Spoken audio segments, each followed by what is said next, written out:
Hey everybody, Dr. Dani Fisher here, and today I'm going to be weighing in on the question that we are all asking and that has been all over the headlines this week. Should we send our kids back to school in the midst of this COVID-19 pandemic?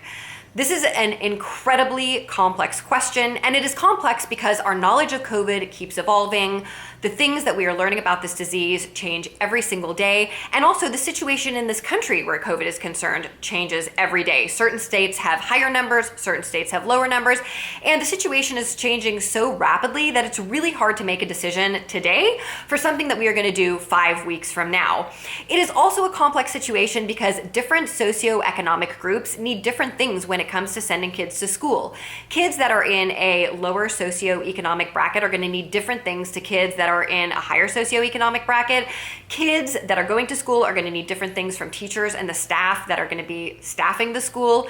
So there are lots and lots of nuances, lots of questions that we have to ask in order to make this decision. So what are the things that we can definitely all agree on when it comes to sending kids back to school? We can definitely agree that kids do better in school. It is better for them emotionally, it is better for them socially, it is better for them on an education level. Those of us who are not teachers know that our kids were learning more when they were in school. And certainly for kids that are in low-income homes, it makes more sense to have them in the schoolroom. Many times they have two parents that are not in the home, and those children don't get educated if they're at home because their parents are at work. Many children from low-income homes don't have computers or technology that is needed to do distant learning. And certainly kids that come from low-income homes depend on school for meals in many, many cases. There's also the question of kids that come from homes where they suffer from physical or sexual abuse. School is a haven for those kids. There is a lot of evidence that indicates that abuse of children, both sexual and physical, has gone up during this quarantine. So in those ways, we all know that getting kids back to school is ideal. It's also ideal for kids who come from homes where two parents work, like mine, where I am out of the house, my husband is out of the house, and we depend on kids going to school in order for us to do our job. In addition to that, it is fact that 20% of the country has one parent that stays at home, but that leaves another 80% of the country where both parents are working and both parents depend on sending their kids to school so that they can continue to do their jobs. The American Academy of Pediatrics has weighed in on this situation, and they state that they definitely advocate kids going back to school this fall. But their recommendations acknowledge that our understanding of COVID is rapidly evolving and the situation in this country with COVID is rapidly evolving, and that we need to take those things into consideration when we decide to send kids back to school.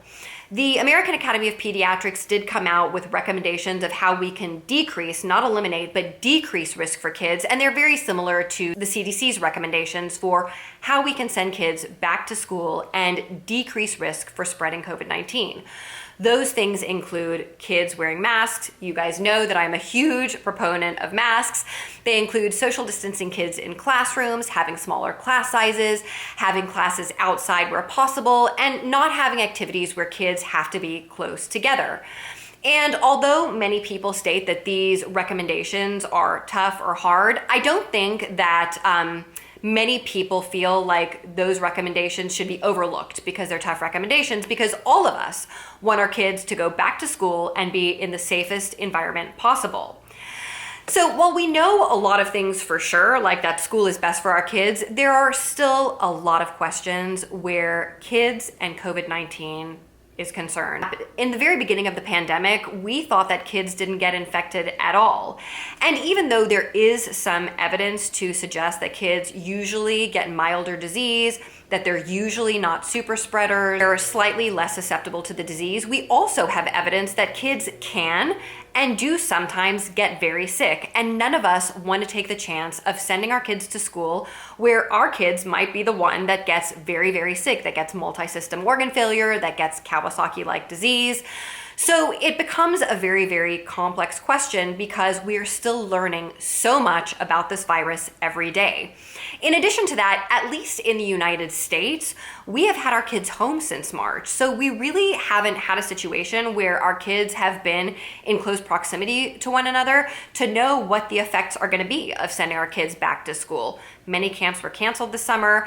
And so I think that once we send our kids back to school, that is when it is going to become very evident whether or not it is high risk or low risk. So what is my opinion when it comes to all of this stuff? What do I think is the best thing to do? I am certainly no expert. This is simply my opinion. You should do what is best for your family, but here are my thoughts. My thoughts are that parents should definitely have the right to choose, because if I was a parent that was a stay-at-home parent, I would probably keep my kid at home. I think that there are a lot of parents who do stay at home, who it is more sensible for them to keep their kids at home and just do a distanced learning model from home. But certainly there are families like mine where I work out of the house, my husband works out of the house, and we really need our kids to be back in school. I also think that giving people the choice is beneficial for the kids that do end up at school, because if some kids are home with stay-at-home parents, then the class sizes will be smaller for those who are attending school. Where going back to school is concerned, I don't think that it's either we stay home or we send our kids to school and they get COVID-19. I think there is a middle of the road where we make some sensible rules, we act in a methodical way, and so we can decrease the risk of sending our kids back to school. If we send our kids back to school and conduct business as usual, there's no social distancing, there's no masks. If we behave with school like we did with state openings in states like Texas and Florida, obviously we're gonna see COVID spreading. That's my opinion. I think that's what's gonna happen. But if we pay attention to how we open schools and we make rules and regulations, we implement the recommendations of the American Academy of Pediatrics and the CDC, we socially distance desks, we mandate masks, we perhaps put plexiglass around the desks, we keep class sizes small, we do classes outside where possible. I think that all those things are going to significantly decrease the risk of transmitting COVID in schools.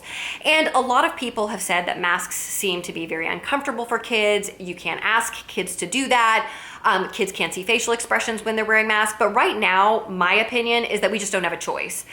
We've got to send the kids back to school where we can, and the way to decrease risk is to wear masks. And this is kind of getting into my parenting philosophy a little bit, but I feel like kids wearing masks is a way of building character and a way of building grit. I think that kids are like sponges. I think that they're very flexible. I think they're very adaptable.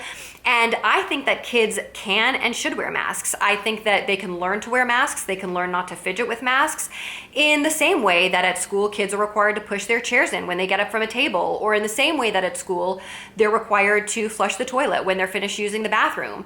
So I really don't think it's that big of a deal for kids to wear masks, especially in the K through 12 age range. When we're talking about kids that are younger than kindergarten, I think that becomes more fuzzy and more gray, but I certainly think that school age children can learn to wear masks and to wear them well and to wear them correctly, and I think that we can decrease the transmission of this disease by doing that. But I also think that the government needs to enact some policies that are going to make it safer to open schools. Luckily for us, every state is able to make policies as far as returning to school goes, and each state can do what is best for their municipality. Certainly in Texas, the things that are going to be needed to get kids back to school is going to be different from a small rural town outside of Texas that has very low numbers of COVID-19. But what I would like to see in an ideal world is state governments giving extra funding to schools so that schools can do what they need to do to bring kids back to school safely. I feel like if the government, if the country was able to bail out big businesses, we should be able to find a way to fund schools so that schools can open in a safe and an effective manner.